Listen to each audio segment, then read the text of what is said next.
I want you to imagine, just for a second, that you are sitting behind the wheel of a car. Okay, I'm picturing it. Right. So you are gripping the steering wheel, your eyes are fixed on the road, and you're carefully turning left, you're turning right. Navigating the traffic perfectly. Exactly. You feel responsible, you feel totally in control of the vehicle. Sure, you're driving.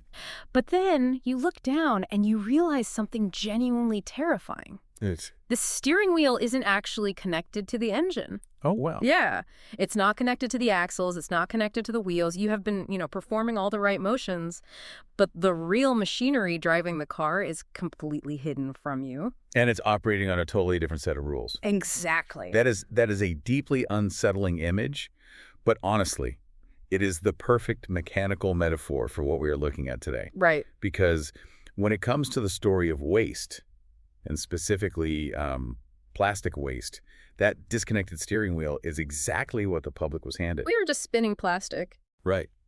We were given the sensation of control without any actual mechanical connection to the system itself. Welcome to this deep dive. Today, we are pulling apart a massive mountain of documentation to figure out why exactly that steering wheel isn't connected. And we have a really expansive stack of material to go through, We do. We've got this fascinating manuscript titled The Recycling Ritual. which is incredibly detailed. Yeah, and alongside that, we're looking at decades of data from the EPA, economic reports from the OECD, regulatory guidelines from the FTC, And and a really massive 2024 investigative report from the Center for Climate Integrity. right. So we are going to take all of these sources and look really closely and patiently at the moral story that Americans, meaning you listening right now, were taught to believe about recycling, plastic, and just waste in general. But we really need to establish the tone right at the top here. This is a serious investigation into industrial mechanics and economic incentives. Yeah, we are not here to mock anyone for recycling. Absolutely not. And we are certainly not here to say that your environmental concern was misplaced or, silly or naive. No. In fact, our core philosophical anchor for this entire discussion is the exact opposite of that. It is this fundamental idea that we are stewards, not owners. Stewards, not owners. I mean, I think that is such a vital distinction to make. It really is. Yeah. Because ownership implies you can do whatever you want with the thing, right? Right, like you can smash it, you can burn it, you can just throw it away because it belongs to you. Exactly. But stewardship implies a temporary protective relationship. We inhabit a world, this incredibly complex living system, that we did not create. And we're going to pass it on to people we will never meet. Precisely. So our obligation, at the very absolute minimum, is to leave it more durable, more habitable, and more honest than we found it. We aren't here to strip mine the future just to subsidize our present convenience. Exactly. So, to you, the listener, your instinct to care about pollution, your anxiety about landfills, your desire to prevent resource waste, that instinct was completely correct. But, and there is a massive but, here, that's the whole reason we're doing this deep dive. Yes. The central thesis that emerges when you synthesize all these documents is this. You, the public, were right to care, but you were sold a distorted script. Let's unpack that. Well, you were given a form of responsibility that began at your household recycling bin and ended before the deepest industrial, economic, and political constraints ever came into view. Okay, right, let's really unpack this, because this is where the steering wheel metaphor hits home so hard. Right. The public was given this incredibly clean, morally satisfying ritual. Rinse the jar, sort the plastic, put the blue bin on the curb. It felt like we were driving the car. Exactly. But the real engine, the fragmented commodity markets, the incredibly weak economics of recovering complex plastic, the global supply chains, that was all completely hidden under the hood. Precisely. And to understand how we ended up with this disconnected steering wheel, we have to look back at the exact moment the public was handed the keys. Which was when, exactly? Well, the modern recycling culture didn't emerge from a calm, rational understanding of material flows. According to the historical analysis in the recycling ritual, it was born out of pure panic. Oh, interesting. Yeah, it started with a highly visible floating spectacle. Oh, you're talking about the Mobro 4000. The Mobro 4000.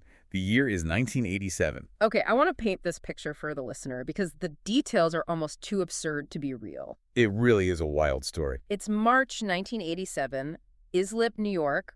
It's a town on Long Island. They have a problem. Their local landfills are filling up, and they are facing all these new environmental regulations. Right. So an entrepreneur comes up with this brilliant idea. Let's load 3,100 tons of commercial garbage onto a massive barge, the Mobro 4000. Just a giant floating pile of trash. Exactly. And they attach it to a tugboat called the Break of Dawn and sail it down to North Carolina to be converted into methane. Sounds like a plan, right? In theory, sure. Except North Carolina takes one look at this stinking, leaking barge, spots some hospital gowns and bedpans mixed in, and basically says, absolutely not. And that rejection triggers an incredible chain reaction. The Mobro 4000 is turned away from North Carolina, so it goes to Louisiana, Alabama, rejected. It sails down to Mexico. Wait, Mexico? Yes, and the Mexican Navy actually deploys to keep it out of their waters. Oh, my God. Then it goes to Belize. Yeah. To the Bahamas. For 162 days, this barge just wanders the seas. And here is the crucial part. It is on the evening news every single night. Right. You have helicopters hovering over it. Dan Rather is talking about it. Johnny Carson is making jokes about it in his monologue. It was inescapable. It smells. It has flies swarming all over. It's grotesque. And it is highly, highly visible. It perfectly crystallized this existential dread that America was literally running out of space to put its trash. Like we were drowning in our own affluence. Yeah. But if we look at the data from that era, the reality was quite different, wasn't it? Very different. In strict technical terms, the United States, with its massive landmass, was not actually days away from running out of landfill space. Really? It seemed like a total crisis. There were regional pinch points, sure, mostly in the Northeast, but it wasn't a national geographic crisis. But facts rarely matter when the symbolism is that powerful. Right. The Mobro 4000 turned municipal solid waste, which is essentially a boring, invisible logistical headache, into a visceral national spatial crisis. Wow. And once disposal became that visible and that terrifying, the culture desperately needed an antidote. Recycling became legible to the public as the direct opposite of disposal. Let me push back on that a little bit, though. Sure. Are you saying the entire recycling movement of the late 80s and 90s was just a psychological coping mechanism?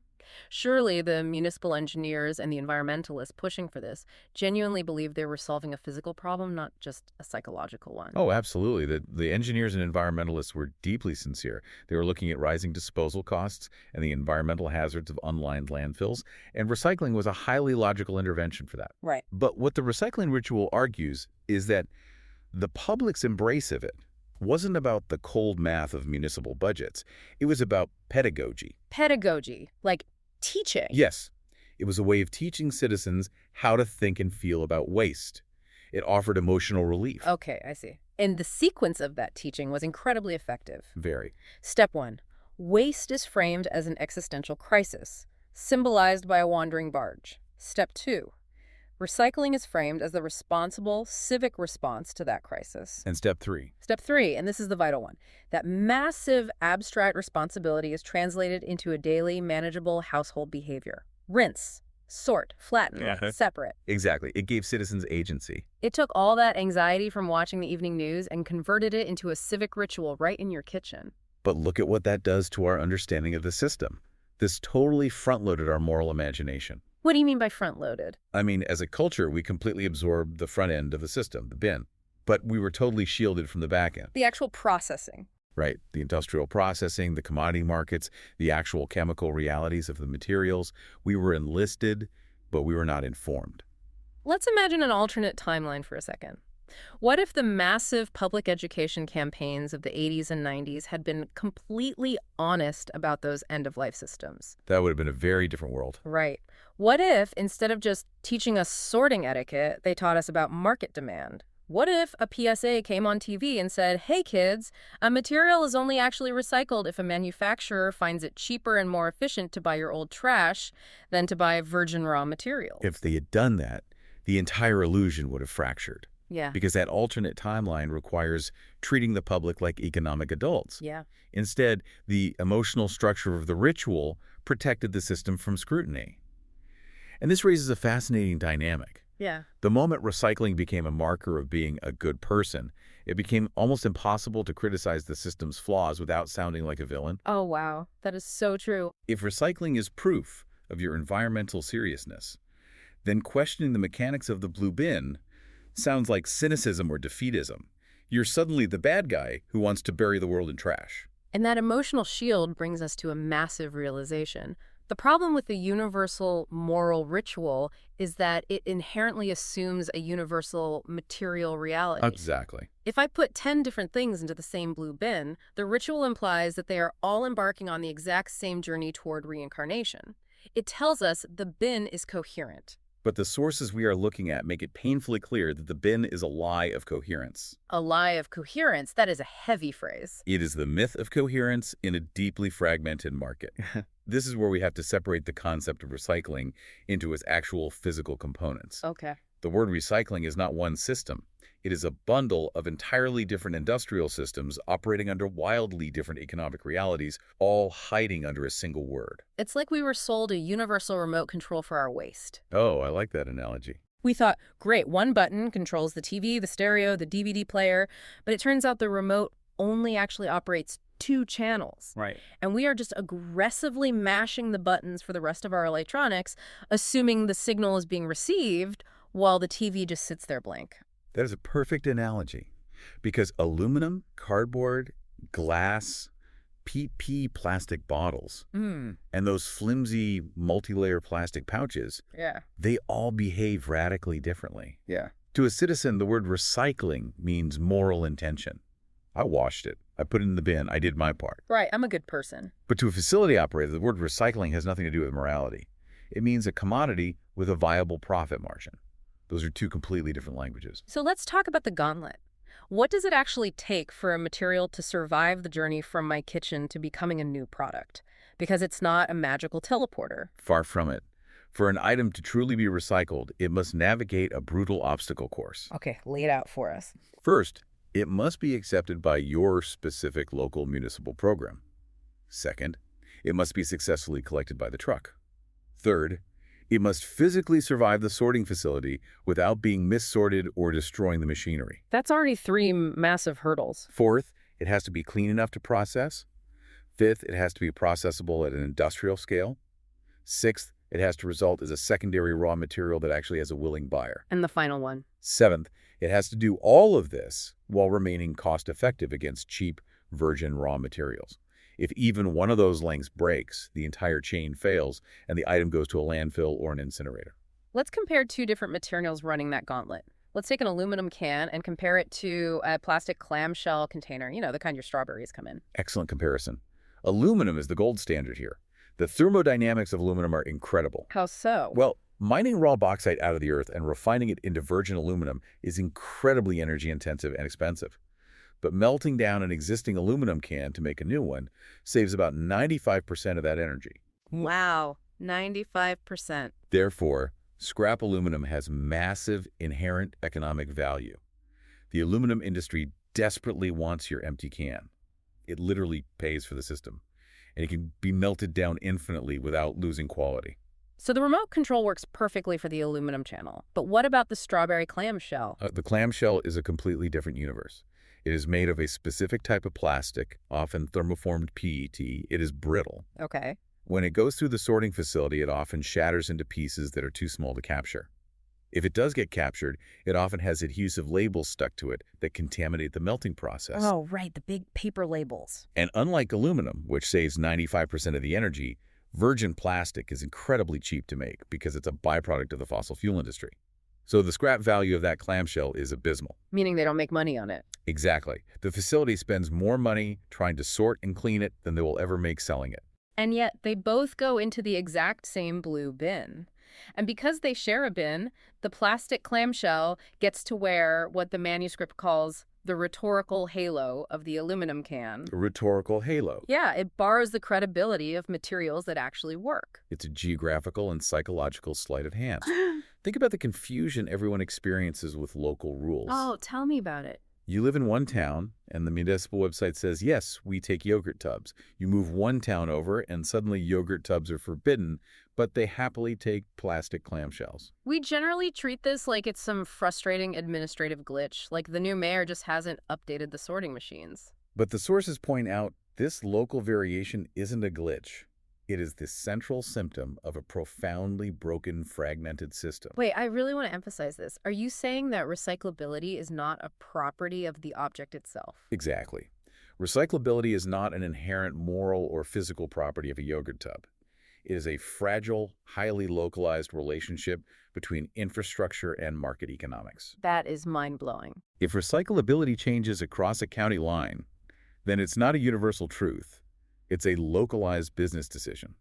So if the universal remote doesn't work for most of the buttons we're pushing, what actually happens after the garbage truck takes the bin away? That's the big question. We have this front-loaded imagination. The truck drives away, the act feels finished. But that is just the curtain rising on the hidden second act. And this is where we have to state the single most important technical truth of this entire story. If you take nothing else away from this deep dive, you need to understand this. Collection is not recovery. Collection is not recovery. Just because a truck took away doesn't mean it was saved.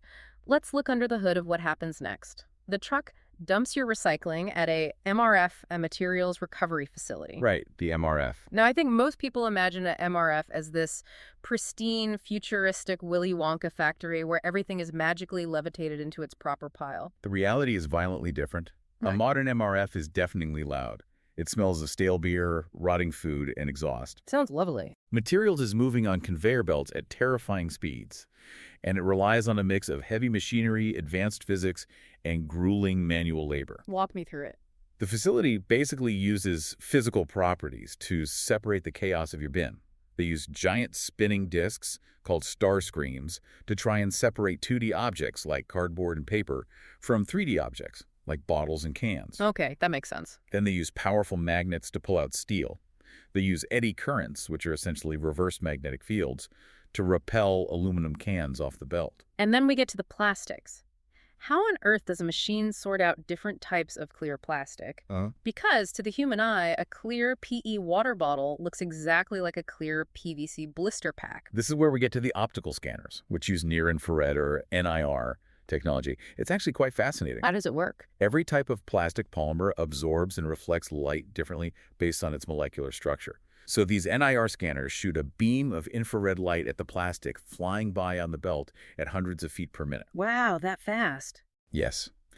The sensor reads the light bouncing back. It analyzes the specific light spectrum, identifies the chemical signature of the plastic, say PET, and then an air jet fires a perfectly timed blast of compressed air to knock that specific bottle into a separate bunker. It happens in a fraction of a second. Exactly. That sounds incredibly advanced. If we have lasers and air jets reading molecular signatures, why is the system failing? Because technology can only do so much against fundamentally hostile design. Hostile design. Yeah.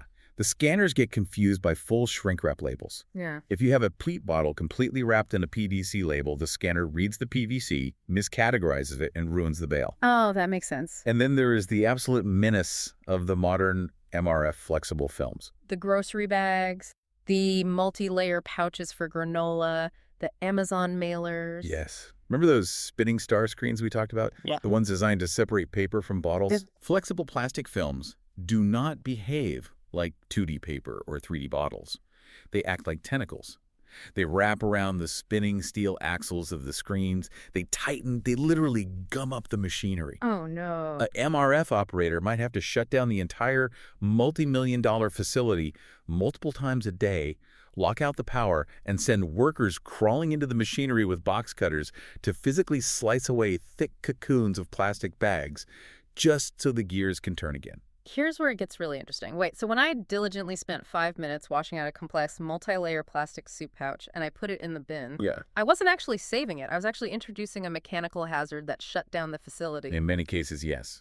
The public bin produces chaos. Every extra step to clean and sort that chaos costs money. And money is the real issue here. Exactly. And every single ton of recovered plastic is competing in a fierce economic battle against cheap, virgin fossil fuel resins.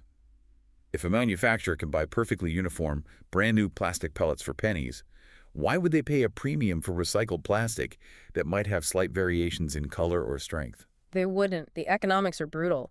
So how did the U.S. recycling system survive for decades if the economics of sorting this stuff were so terrible? By externalizing the difficulty? Yeah. Because domestic processing of mixed, low-value plastics was economically unforgiving, the U.S. system relied heavily on an escape hatch. Which was? We exported the problem. We put it on cargo ships. Exactly. The public story, the front end, got to remain clean and virtuous. You put the bin on the curb and felt good. Right. But the messy back end, the difficult sorting, the cleaning, the rejecting of unmarketable bales, that was shipped far out of sight, mostly to Asia.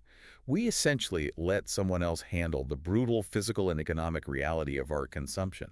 If the public could have seen that, if we had a live webcam on our blue bins and we watched the shredding, the rejected bales, the sheer volume of our plastic being bundled up and put on cargo ships to the other side of the world, It would have been a shock. the political pressure to ban unrecyclable plastics would have arrived in 1995. Undoubtedly.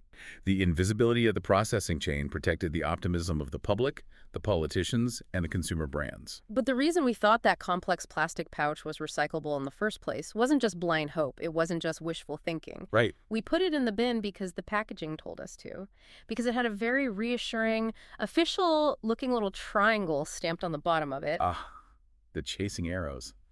This brings us to what might be the most misunderstood symbol in modern consumer history: the resin identification codes. I feel like this is the biggest betrayal of the whole story. It's like finding out the speedometer in your car is just a sticker. It really is. The chasing arrows, the little number inside 1 through 7, we all, collectively as a society, absorbed that as a universal map to a circular economy. The logic was simple. If it has the arrows, it is recyclable, therefore it belongs in the bin. The problem is that the symbol was never designed to be a promise of recyclability.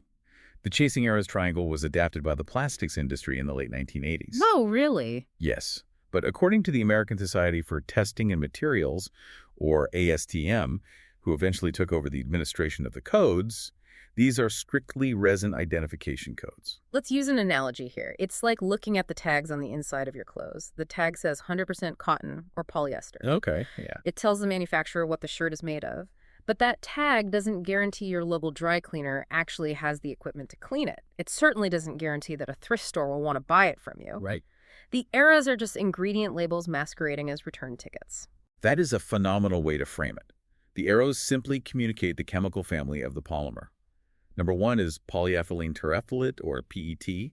Number 2 is high-density polyethylene, HDPE. And the rest? Number 3 is polyvinyl chloride, PVC, and so on up to 7, which is basically a catch-all category for other. It is chemistry shorthand. But not a recycling guarantee. No. It does not promise that the item is accepted in your curbside program, or that an MRF can sort it, or that a manufacturer wants to buy it. But the psychological impact of seeing those arrows is profound. It creates a visual myth of order. Absolutely. You are standing in the grocery store aisle, you're debating which shampoo to buy, you flip the bottle over, you see the arrows, and you let out the psychological sigh of relief. Ah, the manufacturer thought about the end of this product's life. It's managed. I am absolved of guilt. And if we look at the EPA data to see how that psychological comfort aligns with material reality, the truth is staggering. Let's hear the data. The U.S. recycling system basically operates on a two-code core. Number 1, PET, which is your clear water and soda bottles. And number 2, HDPE, which is your cloudy milk jugs and heavy laundry detergent bottles. Okay. Those two are the national workhorses. They have relatively reliable domestic markets. So 2 out of 7, that doesn't sound completely catastrophic. It becomes catastrophic when you look at the market share.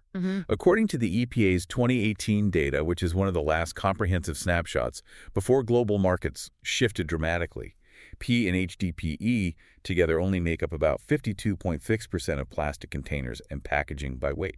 Barely half. Barely half. So what is the other half? The other half is the massive long tail of codes 3 through 7. You have PVC, LDPE, polypropylene, polystyrene, and multi-layer composites. And what's their recovery rate? These carry incredibly weak, highly conditional, or practically non-existent expectations of recovery.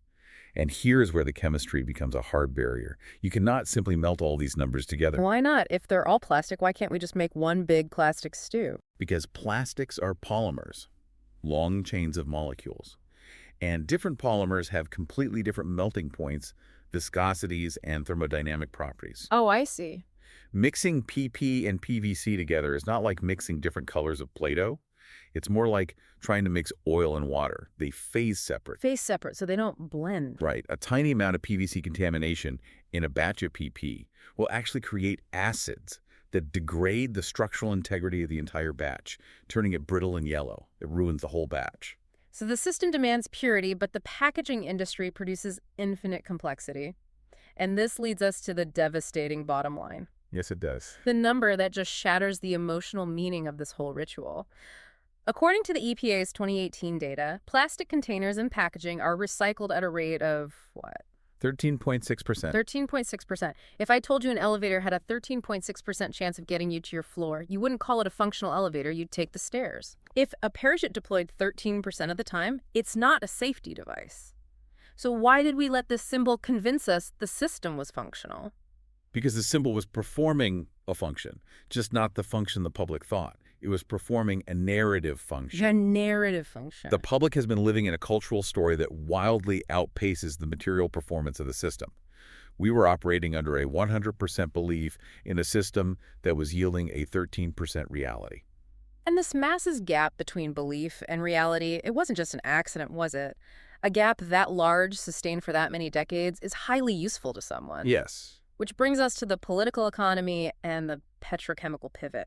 This is where we need to examine the macroeconomic forces at play. And to do this, we're going to look closely at the claims made in the 2024 report by the Center for Climate Integrity, the CCI, as well as the historical documents and strategic narratives from industry trade groups, like the American Chemistry Council. Right. And just to be clear, we are looking at the logic of the arguments and the historical paper trail as presented in the source stack. We aren't taking sides here, just reporting on the documents. Exactly. We are looking at the internal memos, the public relations campaigns, and the stated strategies of these organizations. So what does the paper trail tell us about why the 13% reality was tolerated? It comes down to feedstocks and future markets. Plastics are made from petrochemicals derivatives of oil and natural gas. Okay. Historically, the fossil fuel industry's primary product was combustion fuels, gasoline, diesel, aviation fuel. But as the world slowly begins to transition toward renewable energy and as electric vehicles gain market share, fossil fuel companies are looking at a future where demand for combustion fuels will eventually plateau and decline. They need a new growth engine. Exactly. And that growth engine is petrochemicals, specifically plastics. Plastic production is a massive, growing downstream outlet for the raw materials. That makes sense from a business perspective. But for plastic production to continue growing exponentially, plastic as a material must remain socially acceptable. If the public perceives plastic as an unmanageable toxic blight, governments will step in with bans and heavy taxes. So according to the CCI report, how did the industry maintain that social acceptability? The CCI's 2024 report, which reviewed thousands of internal documents, argues that the industry aggressively promoted recycling for over 50 years, despite knowing internally about the severe technical and economic limits of recovering mixed plastics at scale. Wow. The sources reference the investigative documentary Plastic Wars, which includes an interview with a former plastics industry executive named Larry Thomas. When he was asked directly if the industry used the promise of recycling to sell more virgin plastic, his answer was a single, unambiguous word. Absolutely. It's a breathtaking admission because when you think about the strategic logic of it, it is a brilliant, almost tragic maneuver. Recycling converts the criticism of production into a discussion of disposal. That is the pivotal insight. By focusing the world's attention on recycling, you completely reframe the nature of the material. How so? You frame plastic as a circular, infinitely renewable resource rather than a linear pollutant. You enlist the household as the primary agent of the solution. Oh, right. And most importantly, you relieve the political pressure on the manufacturer. If a bottle washes up on a beach, the framing of recycling suggests the failure wasn't that the bottle was manufactured. The failure was that a consumer didn't put it in the right bin.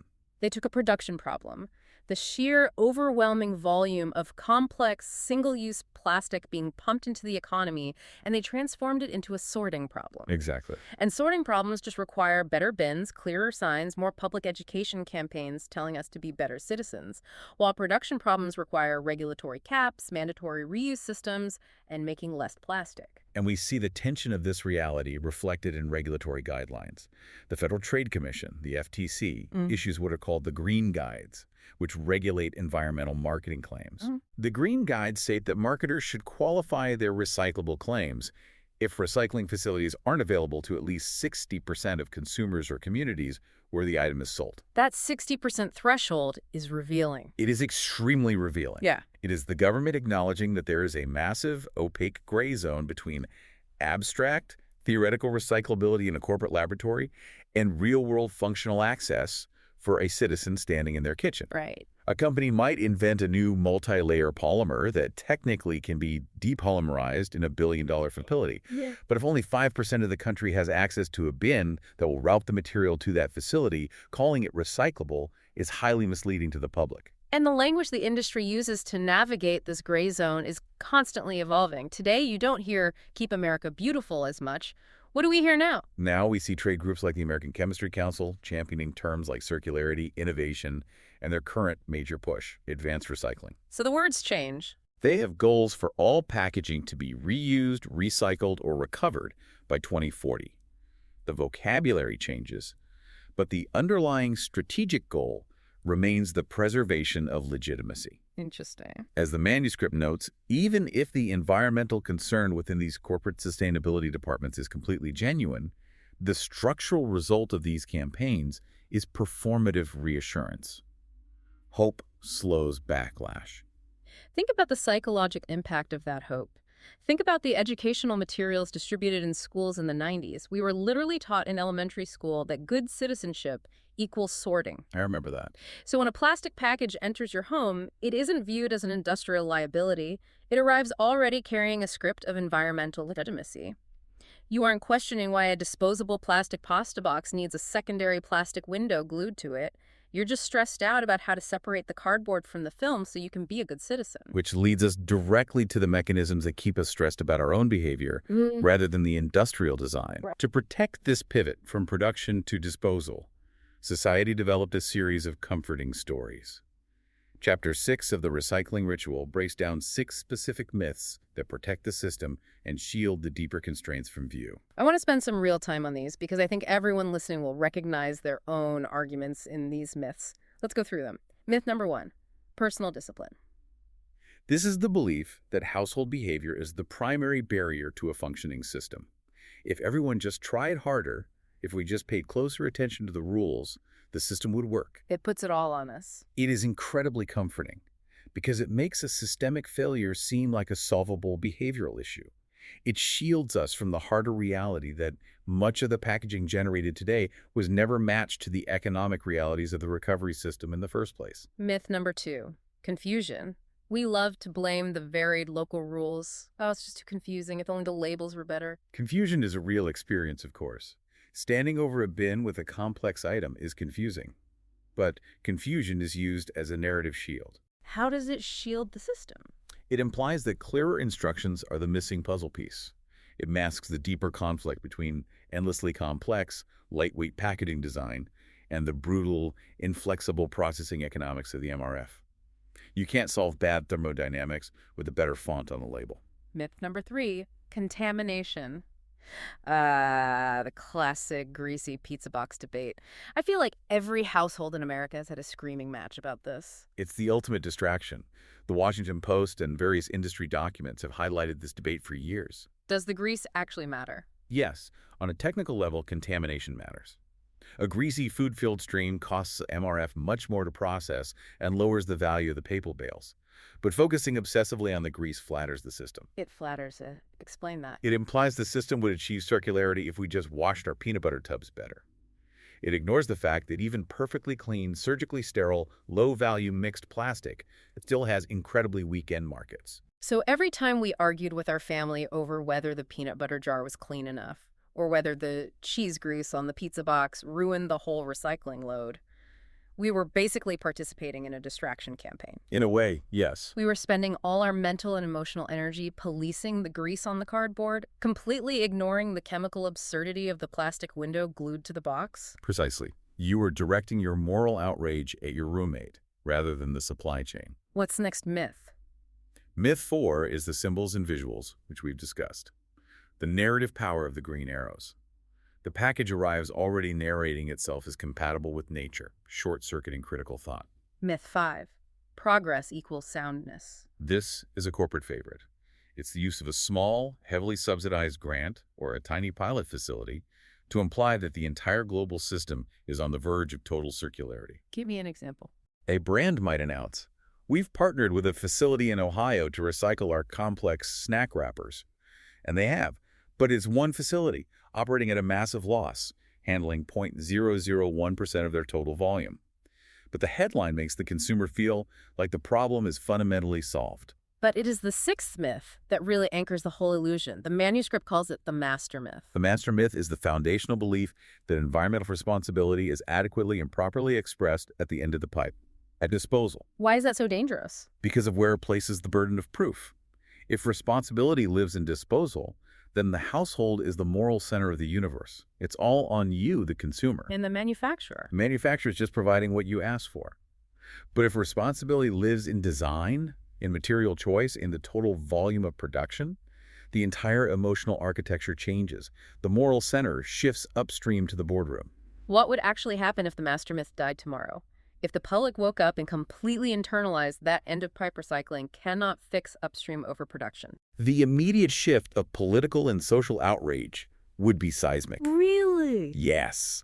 The energy you spend glaring at your neighbor for putting a plastic bag in the blue bin would instantly be redirected toward the corporation designing unrecyclable multi-layer packaging. The demand for extended producer responsibility laws, where companies physically and financially own the waste they create, would become overwhelming. But the author of the manuscript offers a really crucial warning here. Breaking these myths, waking up to the 13.6% reality. It shouldn't lead to total cynicism. We shouldn't throw our hands up and say, well, it's all a corporate lie, stop washing the cans, throw it all in the river. That is a critical point. Cynicism is the cheapest response to complexity. And frankly, cynicism only serves those who prefer the status quo. Because you stop fighting. Exactly. If you become apathetic, you stop demanding better systems.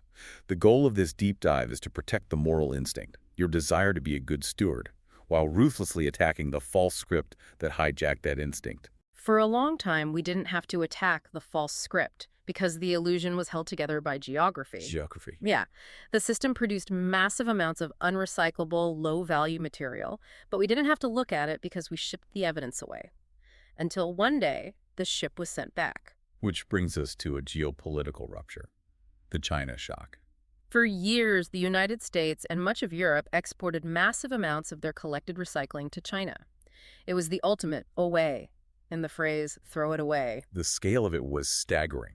From 1992 onward, China and Hong Kong absorbed roughly 72.4% of all global plastic waste imports. Over 70%. Yes, they were the world's dumping ground for mixed recyclables. Because labor was cheap and environmental regulations were lax, they could afford to manually sort through the contaminated, chaotic bales of Western waste to find the usable polymers to feed their booming manufacturing sector. But then, in 2017, Beijing announced a policy called Operation National Sword, and it changed the global waste trade overnight. National Sword set a devastatingly strict contamination threshold for imported scrap, 0.5%. 0.5%, that's tiny. To put that in perspective, a typical U.S. MRF was producing bales with 15% to 25% contamination.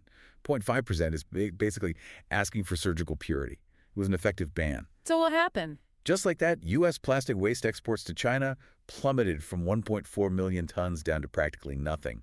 The global valve closed. Paint the picture of the before and after for the listener. What did that physical shockwave look like in America? Before National Sword, the domestic system had an invisible escape hatch.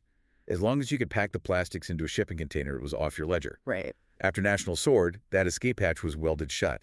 Suddenly, massive bales of mixed plastic were literally sitting in U.S. MRF parking lots, baking in the sun, degrading because absolutely no one in the world wanted to buy them. Oh my goodness. Facilities had to pay landfills to take material they used to sell. The material piled up, incinerators burned it, landfills absorbed it, the domestic illusion collapsed entirely. Because, as the manuscript points out, China was taking what it calls the hard part. Exactly. The hard part is the sorting of complex films, the washing of contaminated food containers, the discarding of the toxic residue, the disposal of the unmarketable plastics. So we had to face it ourselves. When China refused to do the hard part anymore, We were forced to look at our own waste infrastructure. Hmm. And what we found is that our present-day domestic system operates on what is termed selective competence. Selective competence, meaning it's not totally broken, but it only works for a very narrow VIP list of materials. Yes, the system is highly competent at recovering aluminum. It is competent at recovering corrugated cardboard. It is competent at recovering clean PET and HDPE bottles. But beyond that, Beyond that, the Recycling Partnership, a major industry group, noted that only 43% of their own members' packaging is truly recyclable under current conditions. Polypropylene, code number 5, needed massive multi-year financial interventions and industry grants just to survive as a recognized recyclable category. but wait, the industry isn't giving up on the plastics that don't fit into that selective competence, are they? The current savior narrative I see everywhere is this idea of advanced recycling or chemical recycling. If the mechanical sorting machines can't handle it, we'll just use chemistry. Isn't that the solution? We have to look at what advanced recycling actually means mechanically. Most of it refers to a process called pyrolysis. Pyrolysis, okay. You take mixed, unwashed plastics, heat them in an oxygen-deprived environment until they melt down into a synthetic gas or a crude oil-like liquid. So you're turning plastic back into fossil fuels. Essentially, yes. Yeah. And the thermodynamic loss is massive. It requires a tremendous amount of energy to heat the plastic, and the resulting synthetic oil is often just burned as fuel, releasing greenhouse gases. That doesn't sound very circular. It is incredibly difficult to take that pyrolysis oil and turn it back into a new plastic bottle. The economics are currently dismal, and the environmental footprint is heavy. So if it doesn't really work well yet, why is it being promoted so heavily? That is the exact critique leveled in the sources. Advanced recycling functions rhetorically as narrative preservation. It is the new version of the chasing arrows. Oh, wow. It allows the industry to keep promising future circularity. It justifies current exponential production of complex plastics, saying, don't worry, the technology to recycle this is just around the corner, while the actual mass recovery of present-day waste remains incredibly weak.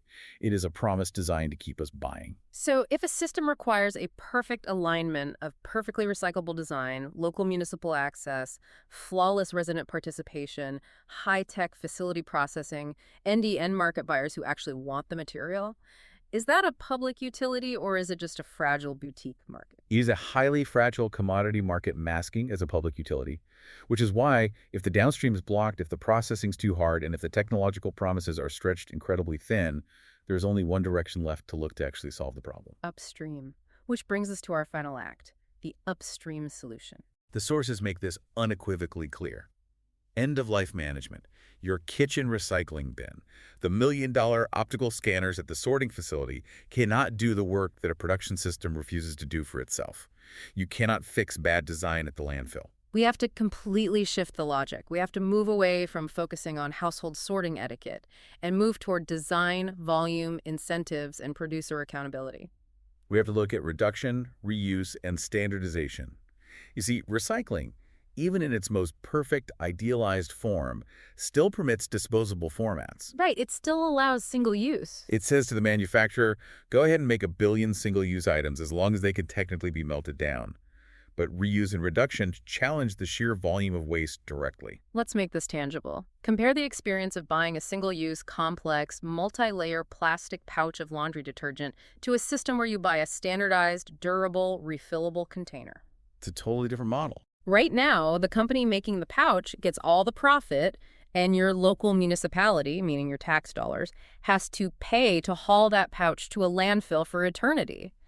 But what if we had extended producer responsibility laws? That would change everything. If the producer actually had to physically and financially pay for the eternal resting place of that unrecyclable plastic pouch, the economics of their packaging choices would shift immediately. That is what honest environmental responsibility looks like.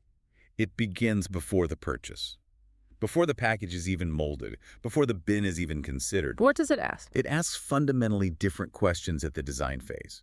Why is this made? Is it necessary? Who profits from its convenience? And who actually pays for its afterlife? Right now, municipalities are essentially acting as subsidized, taxpayer-funded cleanup crews for corporate packaging choices. We are paying the disposal bill for their cheap design. Exactly. And this highlights the absolute necessity of strong policy. Voluntary targets and small pilot programs preserve the appearance of accountability without changing the material reality. Strong policy forces design decisions in the boardroom to answer to the downstream reality of the waste facility. So what does this all mean for the listener? It means we have to stop asking downstream systems to endlessly, miraculously adapt to design excess. The designers have to adapt to reality. And that brings us full circle to the journey we've taken today. We have covered massive ground. We started with the Mobro 4000, that wandering barge that triggered an emotional mobilization, translating visceral fear into the household ritual of the blue bin. We walk through the gauntlet of fragmented markets, showing how plastic borrows the halo of aluminum. We looked under the hood of the MRF, seeing how optical scanners fail against the menace of flexible films. We decoded the resin identification codes, exposing them as ingredient labels masking a devastating 13.6% recovery reality. We looked at the macroeconomic shift of the petrochemical industry, who brilliantly turned a production crisis into a household sorting test. We dismantled the myths that kept us distracted, and we saw the geopolitical wake-up call of China's import ban, which exposed the selectively competent system we actually have. It is a heavy realization, but as we synthesize all of this, we must reiterate our defense of you, the listener. Absolutely. The revelation that the system is deeply flawed does not mean your instinct was wrong. You were not wrong to care. You were right to reject a throwaway economy. You were right to want to participate in the repair of the world. Right. The execution of the industrial system failed you, but your environmental instinct was correct and noble. We were handed a steering wheel that wasn't connected to the engine. We drove as best we could. We checked our mirrors. We signaled our turns. We washed our peanut butter jars. But the car wasn't built to go where we thought we were driving. It's time to demand a functioning engine. And that brings us back to our starting philosophy. We are stewards. We are briefly passing through a world we do not own. If true stewardship means leaving the world more habitable and honest than we found it, it raises a profound economic and moral question. What happens to our economy if we start treating the creation of unrecyclable, single-use waste not as a clever business efficiency, not as a miracle of modern convenience, but as an unpaid debt? A literal, physical debt that we are forcibly transferring to our children and our grandchildren to inherit and manage long after we are gone. That is the thought we want to leave you with today. We need to shift our moral gaze. Next time you hold a piece of plastic packaging in your hand, before you drop it in a bin, don't just ask the downstream question, which color bin does this go in? Look at the object and ask the upstream question. Yes, ask. Who decided this needed to exist in the first place, and why am I the one paying for its afterlife? Thank you for joining us on this deep dive. We'll see you next time.